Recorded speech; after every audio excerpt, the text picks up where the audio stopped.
Vene Sancto Spiritus, Repertorum Corda Fidelis, et tu amoris eis ignia chant, que per diversitate linguarum, contaro gentus genitate e filii congregaste, emit spiritum tuum et creabuntur, et renovabiis facie terra. Oremos et sit nobis quesumus Domini Virtus Spiritus Sancto, et corda nostra cremente expurgit, et ebe omnibus suetera diversis, per Christum Domino nostrum. Amém. Ave Maria, gratia plena, Dominus tecum, benedicta tu in mulieribus, et benedictus fructus ventris tui, Iesus. Santa Maria, Mater Dei, ora pro nobis peccatoribus, nunc et in hora mortis nostri. Amém. Então, a formação de hoje, nós vamos continuar falando sobre as paixões da alma, que iniciamos na semana passada, falando das paixões de forma geral. Depois nós começamos a falar de uma maneira mais detalhada sobre as três primeiras paixões do concupiscível, que seria a paixão do amor, do desejo e da alegria, né? Então, só recapitulando, né, as paixões da alma são 11, que são divididas em duas categorias, né, as paixões da parte concupiscível e da parte irascível. Da parte concupiscível seriam 6 paixões: o amor, o desejo e a alegria. E da parte irascível, o ódio, a aversão e a tristeza. Ou a dor também, poderíamos chamar de dor também. E as 5 paixões do irascível seriam o temor, a ira, a esperança, a desesperança e a audácia, né, que seriam essas 6 paixões do irascível. Então, na semana passada estávamos falando mais detalhadamente sobre a paixão do amor, do desejo, né, e da alegria. Eu vou só recapitular aqui com a vossa caridade sobre a questão da paixão do amor, como fala um ponto que fala na Suma Teológica, que fala da causa do amor. Da onde vem, né, qual é a causa do amor. Ele fala na questão 27, na Suma Teológica. Vou colocar aqui para vou ler aqui para a vossa caridade.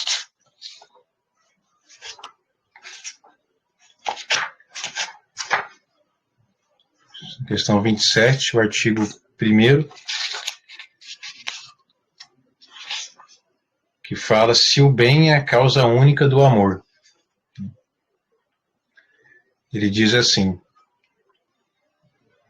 ora, o objeto próprio do amor é o bem, pois, como já dissemos, o amor implica uma certa connaturalidade e complacência do amante em relação ao amado, pois o bem de cada qual é o que lhe é connatural e proporcionado, donde se conclui que o bem é a causa própria do amor. Depois tem uma questão aqui que ele diz assim, que o mal nunca é amado senão sob o aspecto de bem, enquanto é bem relativo, mas é apreendido como bem absoluto. Assim é mal o amor que não tende para o que é absolutamente o verdadeiro bem. Então, a resposta a essa objeção, que seria uma objeção a essa questão, a resposta a essa objeção seria assim. Na verdade, essa é a resposta da objeção, na verdade, que estava dizendo, pois o bem não é a causa do amor, senão porque é amado. Ora, acontece que também o mal é amado conforme a Escritura. Aquele, porém, que ama a iniquidade, aborrece sua alma. Do contrário, todo amor seria bom. Logo, nem só o bem é causa do amor. Então, ele responde, concluindo que sempre o bem vai ser a causa do amor, né? Porque o que pode acontecer é que esse bem pode ser que não seja um verdadeiro bem, né? Geralmente, todo o amor ali, nós só vamos amar alguma coisa que a gente considera como bem. Então, essa vai ser a causa do amor. Se tem algum objeto ali que eu considero como uma coisa boa, teremos essa paixão do amor com relação a esse objeto. Mesmo se esse objeto verdadeiramente for uma coisa má, mas na minha apreensão eu considero como bom, a paixão do amor vai entrar nesse caso. Ela vai entrar em atuação quando temos essa consideração de algo como bom, mesmo se aquilo não seja bom verdadeiramente. Depois ele vai dizer também sobre a questão se o conhecimento é a causa do amor. Ele diz assim, no artigo 2, né? Como já dissemos, o bem é causa do amor como objeto deste. Ora, o bem não é objeto do apetite, senão quando apreendido. Logo, o amor implica a apreensão do bem-amado. Por onde o filósofo diz que a vista corpórea é o princípio do amor sensitivo, e semelhante à contemplação da beleza ou da bondade é a do amor espiritual. Assim, pois o conhecimento é a causa do amor, e a razão porque só o bem conhecido pode ser amado. Então, se tem um bem que nos é apresentado, só poderemos amar esse bem se temos conhecimento desse bem. Então, na nossa razão, na nossa inteligência, a gente vai ter a informação, o conhecimento daquele determinado bem. Nos apresenta até nós, por exemplo, um alimento, quando a gente tem conhecimento de que aquele determinado alimento é tal coisa, então, a partir desse momento, a pessoa tem um conhecimento daquilo, se ela tem um gosto por esse alimento, a paixão do amor vai entrar em atuação com relação a esse alimento. Então, aí que mostrando que a causa do amor é o conhecimento também. O conhecimento daquele bem que a gente está amando. A segunda parte aqui sobre a questão do conhecimento do amor, ele diz assim: o amor, porém, reside na potência apetitiva, ou seja, na parte dos apetites sensíveis da alma, que visa a realidade como em si mesma, e é, portanto, para sua perfeição basta que seja amada uma realidade de tal como for apreendida. E o termos maior amor que conhecimento de uma determinada realidade vem de que podemos amar perfeitamente o que imperfeitamente conhecemos. Isso bem se manifesta em relação às ciências, que podemos amar só pelo sumário conhecimento que delas temos. Por exemplo, sabendo que a retórica é uma ciência pela qual podemos persuadir os homens, amamos nela essa qualidade. O mesmo se deve dizer em relação ao amor de Deus. Então, mesmo se temos algo, né, por exemplo, Deus, mesmo não temos o conhecimento perfeito de Deus, nós podemos amar a Deus de forma perfeita, mesmo sem ter esse conhecimento perfeito. Mas é necessário, pelo menos, o conhecimento mínimo ali para que o amor possa ser direcionado até Deus. E depois, somente comentando, né, que depois da paixão do amor, todo o amor em direção, que temos em relação a determinado objeto vai ter como consequência o desejo por aquele objeto. E quando ocorre a posse daquele objeto, vai entrar em ação a paixão da alegria, a gente poderia dizer também, ou também do prazer. Né?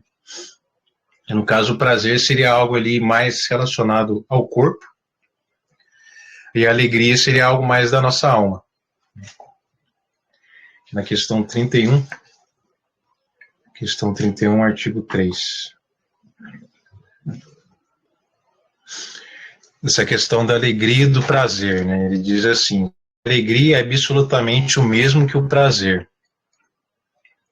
Ora, o nome de alegria não se aplica senão ao prazer consequente à razão. por onde não atribuímos alegria aos brutos, senão só o prazer.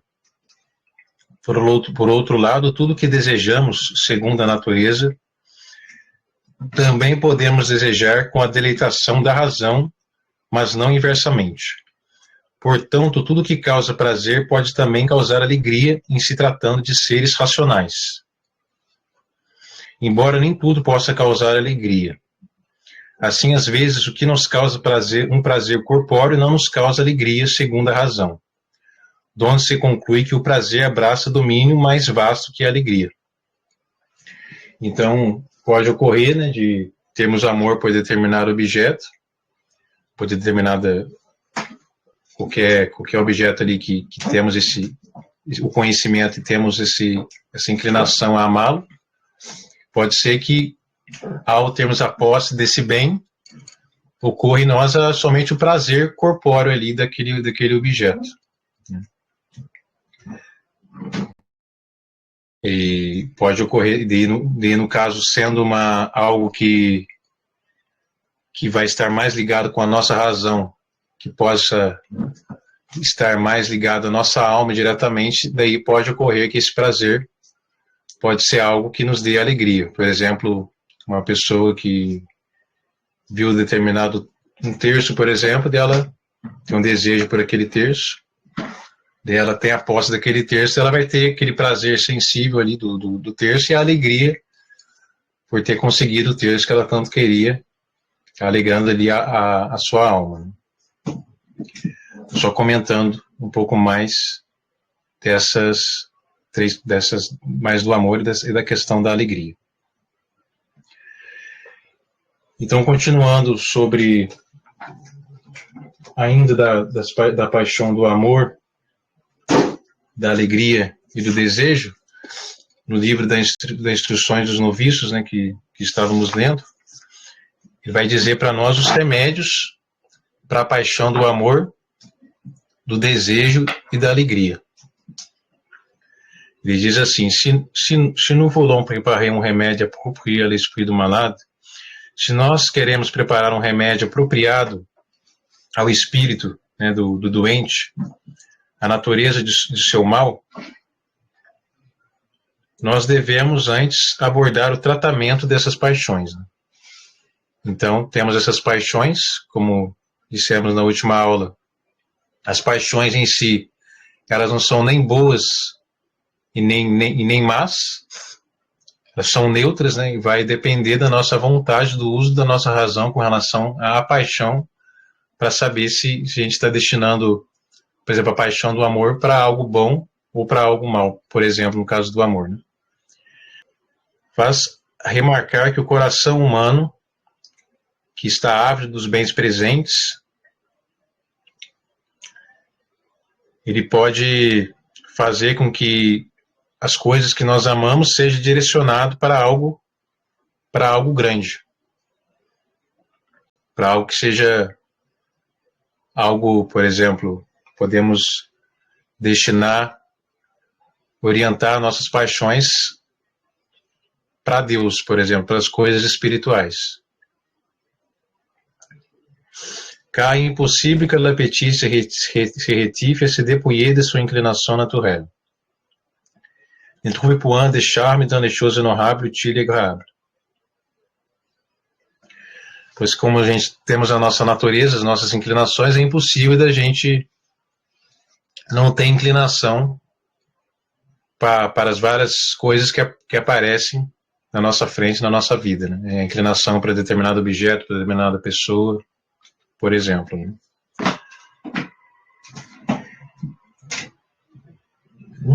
C'est pourquoi le remède le plus sûr consiste à proposer l'appétit des objets meilleurs et les détourner ainsi des choses passagères pour les porter l'amour du bien éternel. Então, muitas vezes acontece, como temos a inclinação também devido ao pecado original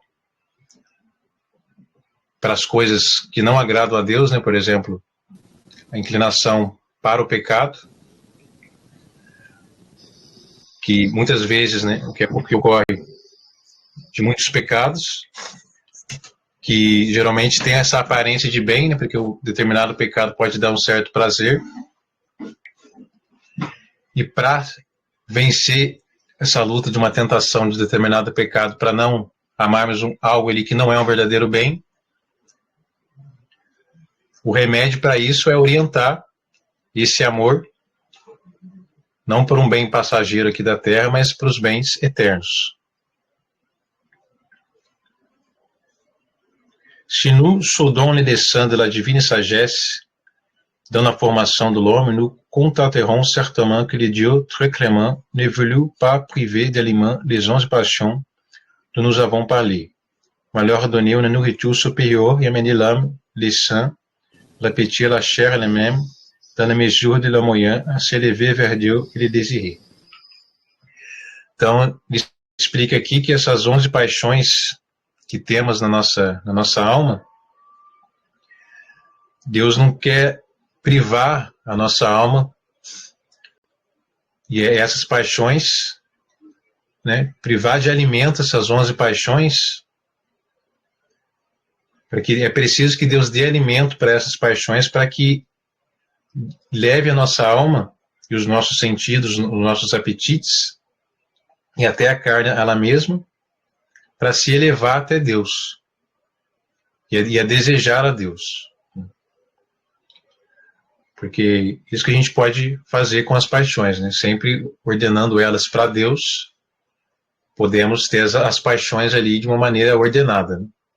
E dessa forma, a gente consegue viver, né, nessa união com Deus e ao mesmo tempo aproveitando dessas paixões que estão nas nossas almas, né, para o bem e para algo ainda mais elevado. En effet, les rôles que les passions jouent dans Adam avant sa chute, les heureux triomphaux du siècle cherchent à les rétablir en eux-mêmes. Et souvent, avec les circuits divins qui triomphent de la corruption naturelle, il vient à bout. Et était parvenu celui qui dit: Mon corps et ma chair tressaillent vers les dieux vivants. Ou encore, mon âme a soif de toi, ma chair languit après toi. Então, falando desse desejo de Deus, né, de buscarmos que nós possamos direcionar as nossas paixões em direção a Deus. Aqui no livro fala de 2 passagens da Sagrada Escritura, que temos isso já impresso na nossa alma. Por exemplo, no Salmo 83, que diz assim: a minha alma suspira, desfalece, desejando os átrios do Senhor. E a nossa alma, ela deseja estar ali na casa de Deus, estar na presença de Deus. Depois tem o Salmo 62, que rezamos nas laudes, que diz assim, né? A minha alma está sedenta de ti, deseja-te a minha carne, como terra árida e sedenta sem água. Então, a nossa alma, ela já tem isso dentro do nosso coração, de buscarmos, né, Deus, que é somente Deus que vai encher, né, que vai preencher tudo aquilo que a gente deseja, tudo aquilo que a gente está buscando para a nossa vida, né?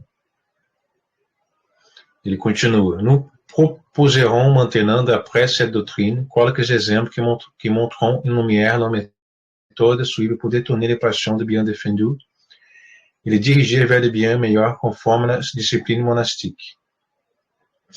Então, ele vai dizer agora alguns exemplos de como podemos fazer para que possamos direcionar as paixões, desviando das coisas, dos bens da terra, e direcionar em direção aos bens melhores, as coisas mais elevadas.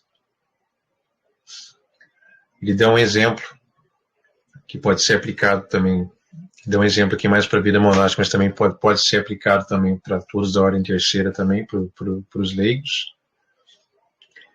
Ele diz assim, um exemplo, né? Quelqu'un aperçoit un objet qui plaît l'appétit sensitif.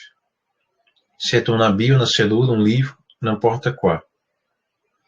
À peine l'a-t-il vu qu'un mouvement subit d'amour surgit d'un appétit.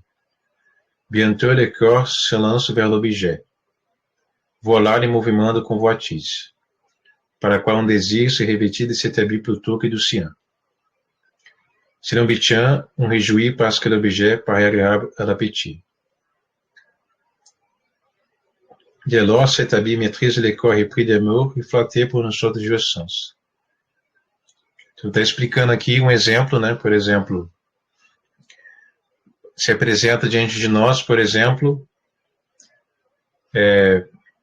um determinado livro. Um livro, por exemplo, que a gente viu, e a gente teve conhecimento desse livro e a gente gostou, ali na nossa inclinação do amor, amou aquele livro, tem um amor por aquilo, daí gera-se esse movimento do amor no nosso apetite, e nosso coração ele se direciona em direção a esse objeto, daí vai atuar ali um movimento do desejo para possuir aquele objeto, e assim que possui aquele objeto, teremos um movimento ali da deleitação, ou seja, aquela posse seria a alegria, o prazer de ter aquele objeto. Então pode ocorrer que muitas vezes pode aparecer para a gente, de aparecer, por exemplo, algum livro ali que talvez não seja o momento da gente ler. Talvez não seja necessário lermos aquele livro, por exemplo, um exemplo de um livro, por exemplo. E até mesmo, não só numa questão de um livro, mas no caso, falando aqui, no qual ele vai explicar também, no caso de uma tentação também, né? Aparece, por exemplo, a tentação da gula, por exemplo, de já comemos, já estamos satisfeitos e aparece ali um doce muito gostoso, só que a gente já comeu, e a pessoa tem aquele desejo, ama aquele doce, tem o desejo de comer aquilo. Então ele diz aqui, para celui qui approuve cette tentation doit avant tout distinguer la faute de la tentation elle-même. Car ces mouvements subis d'amour e de convoitise se produisent ordinairement sans faute. Então, por exemplo, no caso, se a pessoa, por exemplo, aparece ali, a pessoa está satisfeita, e aparece ali um doce, né, que ela sabe que não deveria comer naquele momento. Mas se ela ama aquele doce e tem um desejo por aquele doce, ela não está pecando por isso, entendeu? Então, a partir do momento que a gente tem a paixão somente do amor e do desejo, esse desejo que vem no nosso coração de ter aquilo, não é um pecado, até aqui não é um pecado, não há falta nisso. Só vai ter nenhuma falta nisso se tiver um consentimento nesse desejo, né, de consentir com aquilo e querer levar aquilo para frente, né? Então eu vou comer mesmo, eu estou querendo, então eu quero aquilo, então eu vou me movimentar para possuir aquilo. Então a mesma coisa no caso do livro, né? Eu sei que aquele livro não deveria ler nesse momento, não é a vontade de Deus que eu tenha esse livro agora. Daí a pessoa, se ela consente naquilo, ela caía numa falta de consentir numa coisa que não era para ser feita naquele momento. E a mesma coisa a gente pode dizer, por exemplo, se temos também um bem, um verdadeiro bem que a gente queria muito, né? Por exemplo, queríamos muito ali um exemplo, por exemplo, vimos uma flor, um buquê de flores que a gente gostaria muito ali para dar para colocar no nosso altar para Nossa Senhora. E amei aquela flor, desejei muito, só que eu não consegui obter aquela flor para dar para Nossa Senhora. E geralmente a gente vai acontecer de gerar uma certa tristeza por isso, mas a gente não deve ficar triste por isso, entendeu? Porque muitas vezes vai acontecer de muitas coisas que são que é um verdadeiro bem, e muitas vezes pode ser que a gente não consiga possuir aquele bem ali naquele momento, não a realizar aquele determinado bem que a gente quer. E nem por isso a gente deve ficar triste por isso, né? E muitas vezes a gente tem que se conformar à vontade de Deus ali, se abandonar à vontade de Deus e colocar nas mãos de Deus, né? Porque se Deus permitiu que não ocorresse aquilo naquele momento, era a melhor coisa a ser feita, né? E a gente entrega na mão de Deus.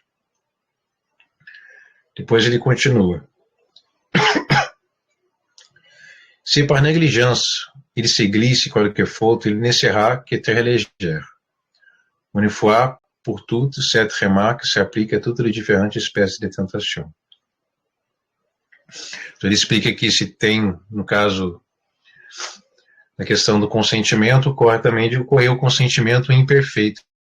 Então, se tem uma pequena negligência ali de algo ali que é uma coisa má, e tem um pequeno movimento ali de querer aquilo, mas no final das contas não quer, uma coisa imperfeita, acaba que isso seria uma falta leve, né? Não seria algo grave ali, no caso, se for uma matéria grave.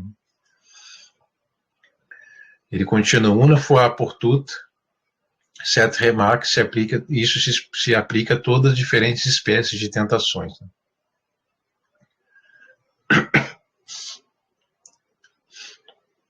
Então, ele explica que assim que vemos qualquer movimento de amor e de desejo surgir dentro do nosso coração, quando a gente identifica isso, se for algo ali que não é bom, a gente pode parar ali, né? Sabendo que ele não é bom. Se surge a paixão do amor, o desejo por algo ali que não é bom, a gente já pode identificar nisso ali, e com isso a gente vencer muitas coisas que poderiam nos prejudicar, né? Ele diz assim, voici comment il peut pour la raison commander immédiatement l'appétit. Renoncer le dira-t-il, esse désir funeste. Il n'y a pas un homme doué d'intelligence élevé pour son esprit au-dessus des choses matérielles. Il faut pour apprendre la sagesse et pratiquer la vertu, s'attacher à un vil objet qui détourne des biens supérieurs. Então ele dá 3 exemplos aqui, no caso, por exemplo, para a gente vencer o pecado, né, que aparece ali como aparência de bem, mas na verdade é um mal. Tem 3 meios para a gente conseguir vencer esse amor desordenado. Né? A primeira seria o meio que os próprios filósofos utilizavam na prática da virtude. Né? Por exemplo, se apresentava o apetite ali algo mal, ele dizia assim, renúncia esse desejo funesto, porque sou um homem dotado de inteligência, que é elevado acima das coisas materiais, e por aprender a sabedoria e praticar a virtude,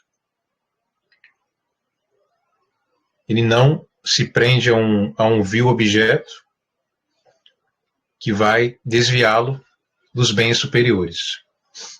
Então isso é próprio também dos próprios filósofos pagãos, que eles mesmos já praticavam, já buscavam ali a virtude, né, de não praticar coisas ali que são más, né, sempre buscar o bem, a prática do bem. Isso era um meio que os filósofos pagãos utilizavam. Mas uma outra que é mais elevada que isso, que é digno de um cristão, que ele explica assim: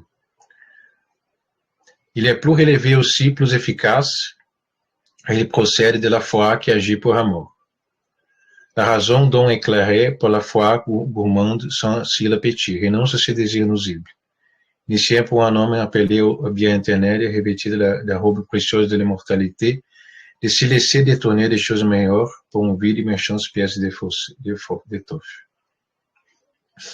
Então é digno de um cristão, né, que isso vai ser proceder da fé, que vai agir por amor. Então, pela fé, né, na revelação de Deus, se apresenta para nós algo mal, poderemos dizer, eu renuncio, né, a esse desejo desordenado, porque isso não está de acordo com um homem, comigo, que sou uma pessoa que é chamado aos bens eternos. Né?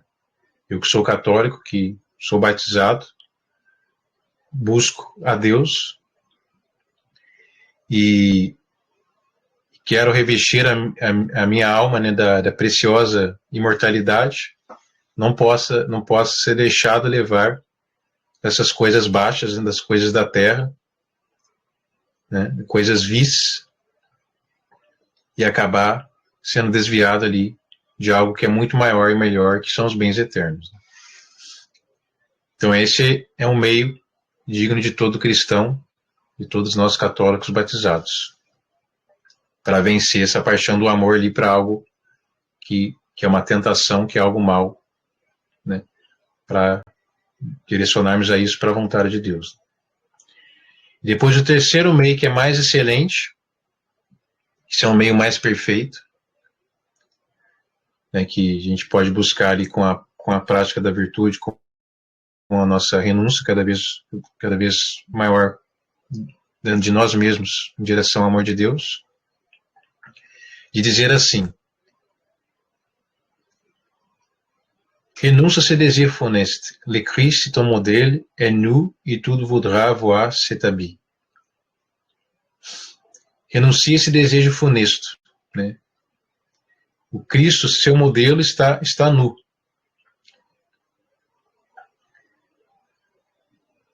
E você vai querer vestir esse desejo funesto, né? Ou seja, vestir por exemplo, fosse chamar ali essa vestimenta ali, essa roupa como se fosse o pecado, vai se vestir de algo ali que é um pecado, sabendo que Cristo está nu ali na cruz, né? Então esse é o meio mais excelente, né, de pensar no próprio Cristo, né? Então essas três maneiras são as três maneiras de reprimir as paixões. Então essa primeira, né, que é mais voltada ali pela razão, né? A gente sabe que somos pessoas dotadas de inteligência e buscamos coisas mais elevadas, é mais própria dos filósofos. A segunda, mais própria do cristão, né, que ele busca ali os bens eternos, busca a vida eterna, movido ali pela fé na revelação de Deus. E a terceira é própria mais daqueles que buscam uma vida mais perfeita, uma vida mais excelente ali com Deus.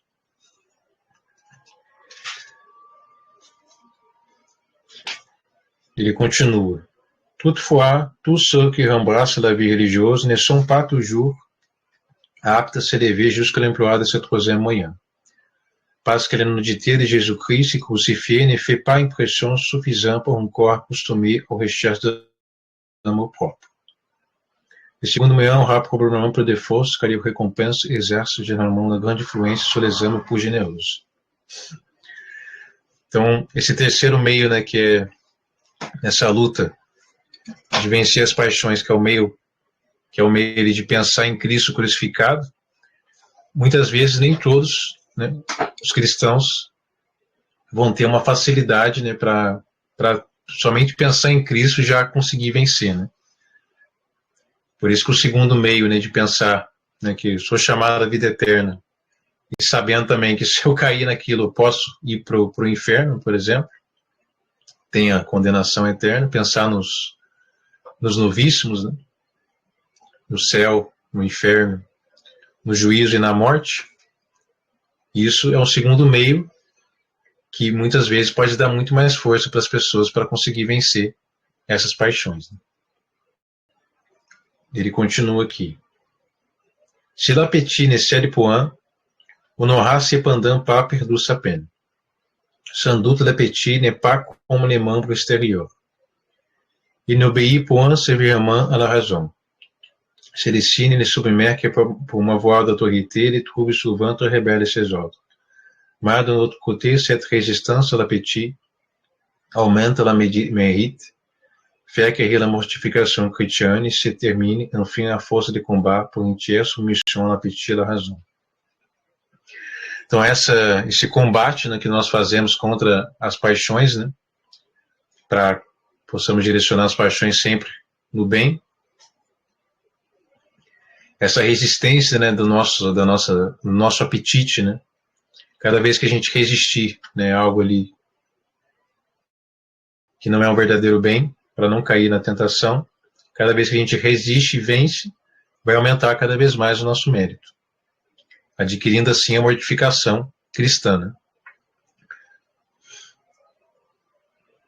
E dessa forma a gente vai conseguindo treinar cada vez mais na prática da virtude e ter cada vez mais ele submisso o nosso apetite à razão. Então a parte sensível ela está submissa à nossa alma, porque é a alma que deve dirigir, né, os nossos sentidos, e não os nossos sentidos dirigir a nossa alma. Então, continuando. Mais comme il arrive souvent qu'un objet convoité par un religieux lui est accordé par le supérieur qui ignore ses désirs secrets, il résulte que les trois moyens indiqués plus haut n'ont guère d'efficacité parce que autre des mouvements d'amour et convoitise, il y a déjà de l'électation produite par l'objet désiré. Alors, un moyen sourd et propre au novice sera d'informer le maître du novice maladie secrète afin qu'il retire des choses pour permettre pour demander um usage. Então ocorre muitas vezes assim que muitas pessoas nesse combate, né, de submeter o apetite à razão, muitas vezes pode ser que tenha dificuldades. Então muitas vezes é necessário dizer isso, né, ao seu diretor espiritual, né, ao seu confessor, para dizer que ele está tendo dificuldade nesse ponto. E com isso, né, que tenha, não lembro qual santo, que ele diz assim, se uma tentação já manifestada, né, ao nosso diretor espiritual, ali já é meio caminho para a tentação ser vencida. Né? Então, outro meio muito forte é esse, de dizer isso para aqueles para aquele que nos guia espiritualmente. Então, depois ele diz aqui sobre alguns atos interiores, né, que a gente pode fazer, como se fosse pequenas orações a Deus, que são pequenas ejaculatórias que a gente pode fazer, que pode nos ajudar nesses momentos de combate. Né? Ele diz assim, Deus clemente, esse objeto dá prazer a meu apetite,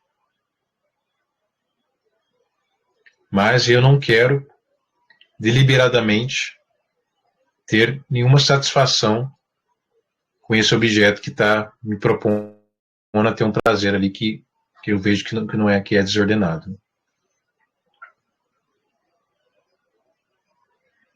Eu preferirei, Senhor, que esse objeto ele seja desprezado para que eu possa servir a vós por amor, possa servir a vós ainda mais, Senhor. Pois ele diz um outro aqui, muito doce Senhor Jesus,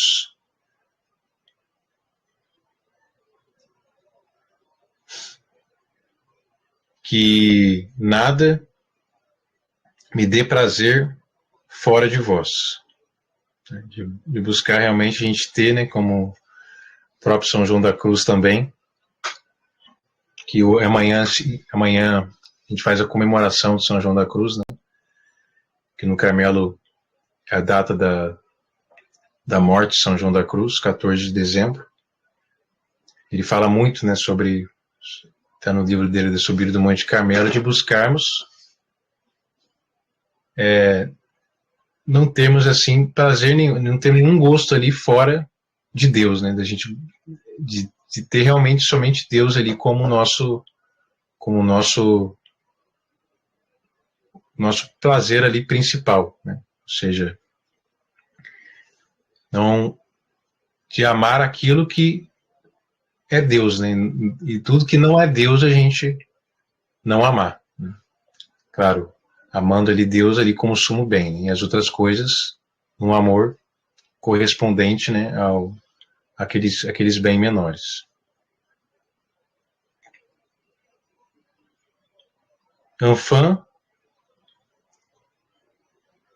Tout ce que nous avons dit dans l'exemple d'un habit doit être sérieusement pratiqué par nos soldats de Jésus-Christ. C'est l'égard de tous autres objets honorables, utiles et agréables. Ils doivent s'étendre et reconnaître le mouvement de ces trois passions principales. Conclue ce chapitre pour un avis très court et très salutaire. Voulons-nous vraiment faire mourir nos passions? Tâchons de régler l'amour, leur source commune, et nous reporterons une victoire non seulement certaine, mais plus rapide, plus méritoire e plus douce que tout outro proceder. Então ele diz aqui que para fazermos morrer as paixões desordenadas, né, que a gente tem que colocar como regra essa regra do amor, né? Porque a fonte ali de toda a paixão vai ser o amor, como a fonte comum. Então, se a gente tem isso como regra, ele diz aqui que teremos uma vitória certa contra todas as paixões, que é mais meritória e mais doce que todos os outros meios para isso. Entendeu? Se a gente consegue identificar isso, é a melhor forma para a gente conseguir vencer. Certo? Então, na próxima aula, vamos falar sobre as outras três paixões do concupiscível, que são o ódio, a aversão e a tristeza, né? Ou a dor. Então, a gente falou mais sobre o amor e o desejo e a alegria um pouco na aula passada, repassamos um pouco hoje, e falamos desses remédios para que a gente possa vencer essas três paixões. Ok? E na próxima aula falaremos sobre as paixões do ódio, a aversão e a da tristeza. Ok? Então, somente lembrando que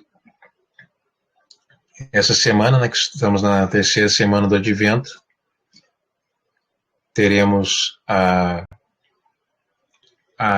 as têmporas do Advento, né, que é um dia, né, de jejum e de abstinência